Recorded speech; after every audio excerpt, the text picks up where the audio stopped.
Et s'ils veulent absolument que je dorme en prison, je dormirai en prison. Mais la tête haute.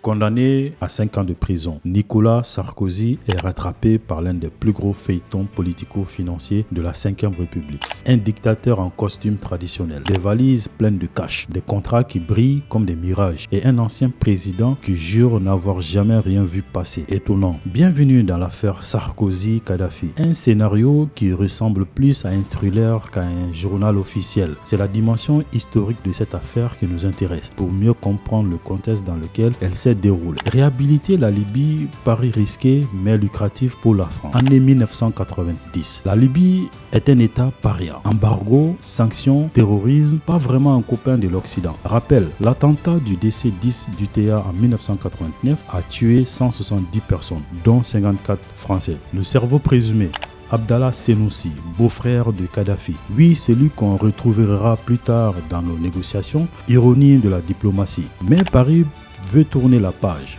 En 2003, Kadhafi reconnaît sa responsabilité, indemnise les familles et promet d'abandonner ses armes de destruction massive. L'ONU lève progressivement les sanctions et la France se dit pourquoi pas, surtout quand il y a du pétrole. Dans les coulisses, Jacques Chirac encourage le rapprochement. Dominique de Villepin discute aux affaires étrangères. Michel Alliot-Marie suit les dossiers militaires. Et Nicolas Sarkozy, alors ministre de l'Intérieur, tisse ses liens avec Tripoli. Objectif, ramener la Libye dans la communauté internationale, sécuriser la Méditerranée, contrôler l'immigration et décrocher des contrats juteux. 2007, l'alliance spectaculaire Sarkozy-Kadhafi. Mai 2007, Sarkozy élu, il sort le grand jeu. En décembre, Kadhafi débarque à Paris comme une rockstar du désert. Tente bédouine plantée près de l'Élysée, garde d'honneur, tapis rouge et beaucoup de malaise chez les diplomates, même dans le camp des Sarkozy. Mais derrière les flashs, c'est business time. Centrale nucléaire confiée à Areva, avion Airbus, matériel sécuritaire et militaire, radar, hélicoptère, j'en passe. Accord pour surveiller les frontières et freiner l'immigration. Sarkozy explique, la Libye renonce au terrorisme. On l'accueille dans la communauté internationale. Sur le papier, ça se tient. Dans les faits, cette visite deviendra plus tard un énorme boulet judiciaire. Les soupçons de financement occulte. 2011, plot twist. La France bombarde la Libye.